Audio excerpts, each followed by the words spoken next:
आज उन्हाळी वाळवण्याचा सगळ्यांचा आवडता असा कुरडई हा पदार्थ बनवणार आहे. याची भाजी ते तळूनही छान लागतात आणि आवडतात. तर छान आम्ही अशा इथे रंगीत आणि पांढऱ्या कुरड्या बनवल्या आहे. तर इथे सगळे पदार्थ आज तळून बघितले होते आम्ही. कुरड्या, पापड, तिळीची कुरडई, बिबडी वगैरे सगळंच. तर देवाला नैवेद्य पण दाखवला होता सगळ्या पदार्थांचा. नमस्कार, स्वागत आहे आपलं सगळ्यांचं उबाळे किचन आणि ब्लॉगमध्ये. तर आज बनवणार आहे गव्हाच्या चिकाच्या कुरड्या. कुरड्या दुसऱ्याही खूप साऱ्या बनतात, पण मग ज्या गव्हाच्या कुरड्यांना चव असते ती कुठेच नसते आणि कुठलीच कुरडई त्यापुढे नसते. त्यामुळे या कुरड्या खूप छान लागतात आणि मेहनतही त्याला खूप.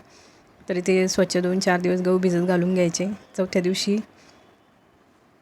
पाणी काढून घ्यायचं आहे. पाणी तर तसं रोजच बदलवायचं. जर पाणी नाही बदलवलं तर खूप वास येतो. तर 4 दिवस रोज पाणी बदलवून घ्यायचं आहे, दिवसातून 1 वेळेस तरी. जे आंबटपणा कमी होऊन जातो. आणि असे बोटाने दाबून बघायचे गहू, म्हणजे झालेले असतात. थोडासा चीक निघाला की तरी ते पाणी काढून घेतलं. त्यानंतर मग गहू वाटण्यासाठी तयार आहे. तरी ते आम्ही मिक्सरमध्येच करून घेतलं. तर गावाला वगैरे असतात गिरण्या, तर इकडे कोणी बनवतही नाही शहरांमध्ये, कारण वाळत घालायला जागा नसते.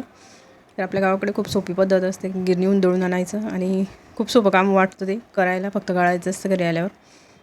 तर असं पाणी घालून दळून घ्यायचं आहे, म्हणजे चीक व्यवस्थित निघतो त्याचा. आणि इथे पाण्यामध्ये मग टाकून घेतलं होतं, म्हणजे घट्ट बनत नाही, मग ते चीक सोडतं पटकन पाण्यामध्ये टाकलं की. तरी ते असं चिक मिक्सर करून घेतला आहे, गहू मिक्सर करून घेतले. त्यानंतर मग गाळणीने गाळून घेतलं होतं, पुरणाच्या गाळणीने कोंडा काढून घेतला आहे गव्हाचा. आणि मग नंतर दुसऱ्या पाण्यामध्ये घातलं होतं. तर तिसऱ्या पाण्याने आम्ही काही इथे धुतलं नाही याला, कारण आम्हाला बिबड्या करायच्या होत्या म्हणून. तर इथे असं चिक काढून घेतला आहे. बिबड्यांसाठी थोडा आंबट चांगला लागतो कोंडा, त्यामुळे इथे एकाच पाण्याने धुतलं आणि काढून घेतलं होतं लगेच. आणि हा कोंडा आहे तो बाजूला बिबडी करण्यासाठी ठेवून घेतला होता. तर कोंड्याच्या बिबड्याही छान लागतात, किंवा खारोड्या म्हणतात कोणी कोणी. तरी ते एकदा चाळणीने गाळून घेतलं आणि त्यानंतर मग कापडाने गाळलं होतं दाटसर, कारण जास्त दाट कापडाने गाळलं तर तांब वगैरे चढत नाही आणि कुरडई अशी आपली पांढरी शुभ्र दिसते आणि चिकही चांगला पांढरा दिसतो. तर इथे झालं आहे आता गाळून वगैरे. संध्याकाळीच गाळून ठेवलं होतं आदल्या दिवशी, म्हणजे सकाळी करण्यासाठी जे पाणी असतं ना ते निघून जातं वरचं, आणि मग ते काढून घ्यायचं पाणी. तर मग आता इथे पाणी गरम करायला ठेवलं आहे. जेवढा चीक आहे तेवढंच पाणी इथे गरम करायला ठेवलं आहे. तर एवढं पातेल्याभर आमचा चीक निघलेला होता, जेवढं टाकीवरून ते दिसत होतं पाणी. तर एवढा चीक निघाला होता. आणि मग आता इथे पाणी ठेवलं आहे, त्यामध्ये फक्त 2-3 थेंब तेलाचे आणि चवीपुरतं मीठ टाकलं आहे. नंतर पातेलं खाली उतरवून इथे चीक घोटून घेतला होता. तर दिसायला जरी हा पातळ दिसत होता, तरी नंतर खूप छान असा चीक झाला होता, कारण ह्या गव्हाला पाणी जास्त लागत होतं. काही गहू असतात ज्यांना पाणी वगैरे जास्त लागतं, आणि काही गव्हांना पाणी सोडतं, त्यामुळे थोडंफार कमी टाकावं लागतं. तर आपण चपाती जशी बनवतो त्या अंदाजानुसार आपल्याला इथे पाणी घालावं लागतं. तर इथे ताई आणि उषा आटत आहे चीक.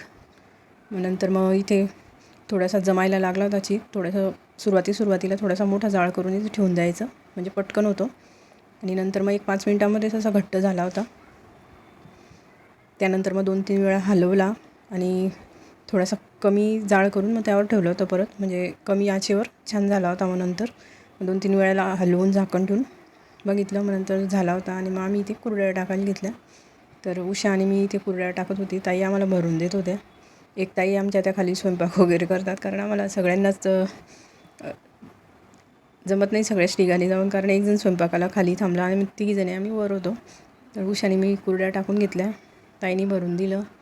तर पांढऱ्या शुभ्र अशा कुरड्या आलेल्या आहे छान.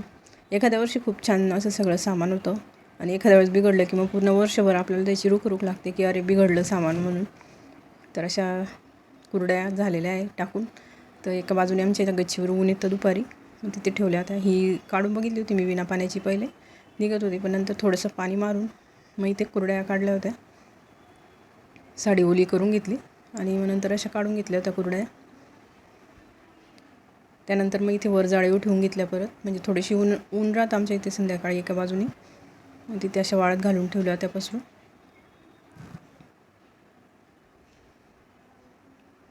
तर असेच आमचे व्हिडिओ बघण्यासाठी यूट्यूब चॅनलला सबस्क्राईब करा, फेसबुक चॅनलला माझ्या फॉलो करा, आणि व्हिडिओ आवडला असेल तर लाईक आणि कमेंट करून तुमच्या प्रतिक्रिया नक्की कळवा. तर छान अशी कुरडई झालेली आहे. खूप सारा सामान असतो उन्हाळ्याचा बनवायचा, 15-20 दिवस त्यामध्येच जातात. भिजवायचं, वाळत घालायचं, परत पुन्हा डब्यामध्ये जाईपर्यंत तेच करायचं. 2-3 दिवस उन्हात ठेवून घेतल्यानंतर मग छान अशा कुरड्या फुलत होत्या.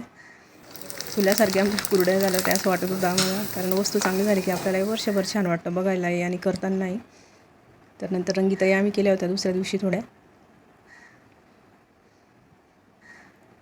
त्यानंतर मग सगळ्या पदार्थांचा देवाला नैवेद्य केला. कसा वाटला व्हिडिओ नक्की कळवा. थँक्यू. श्री स्वामी समर्थ सगळ्यांना.